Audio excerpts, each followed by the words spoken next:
Hi guys, and well, welcome back to my cave. The session this time is to install a new throttle sensor cable and unit to an XJR 1300 SP. I'm having to fit it because the one that was on it was damaged. Don't quite know how or why.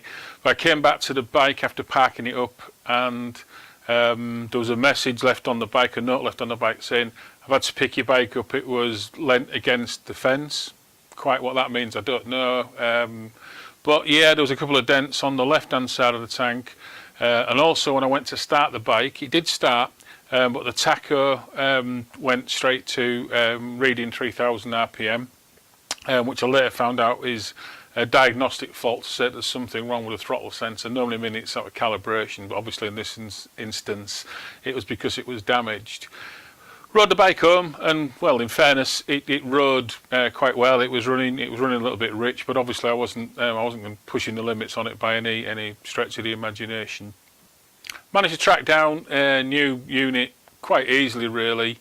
But be careful when you're buying one because they are model and year specific. It was expensive. It was £180, and then I'm obviously going to have to pay for the tank to be repaired as well. So it's been quite an expensive one, this one, but hey, that's the way it is. That's the way the shit flies off the shovel sometimes. So we've made a video, we've installed it. It's quite an easy install actually. I think what might have the biggest value is if you've got an XJR and you just wanted to recalibrate or check out the throttle sensor, and the video would help you with that as well. Okay, because we had the tank off for easy access, it's a pain in the arse to try and get to it with the tank on. So while the tank's off, I'm also going to balance the carbs as well. So I'll make a subsequent video to this one about balancing the carbs. And well, hope you enjoyed the video, and I'll catch you on the other side, and bye for now. So this is the throttle sensor that we're going to be replacing.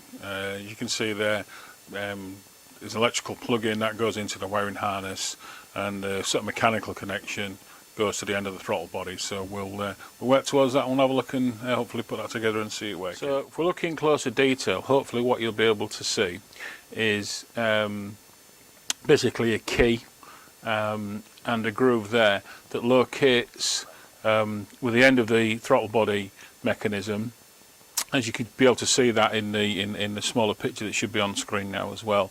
And I'll just twist the throttle to show that how that mechanism rotates. Then this fixes to that bracket on the mechanism. Then we plug the electrics in, and hopefully we'll be able to calibrate and see it working there. So let's now look then at calibrating the sensor to the actual throttle actuating mechanism, and obviously ultimately to the twist grip. So let's quickly just connect that there. I won't make a full connection, just enough to make the connection.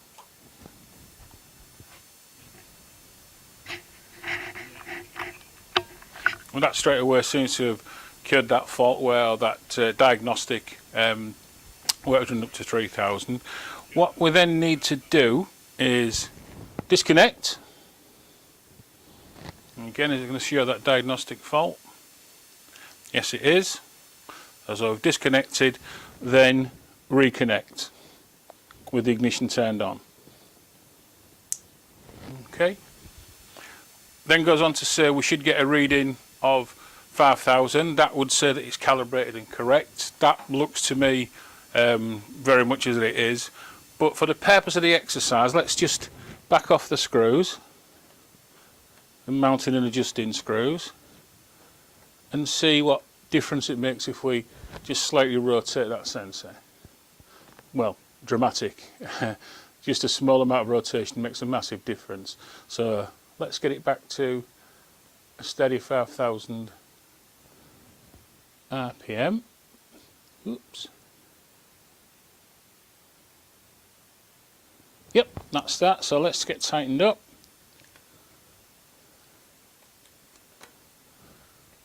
Again, there'll be some movement while I'm nipping the screws up. We then need to turn it off, and that takes us out of service mode. Turn it back on,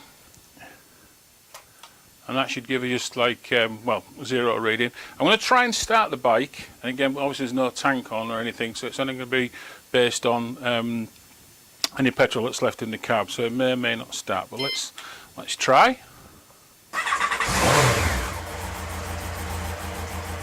Just a little bit of choke.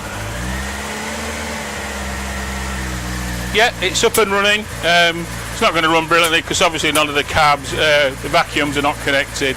So I'm going to kill it there because we're in the garage and all the doors are closed, so we don't want it building up with fumes. Next stage is to actually then balance the cabs, sync the cabs. We'll do that in a subsequent video. I'll link to the video for that from this one.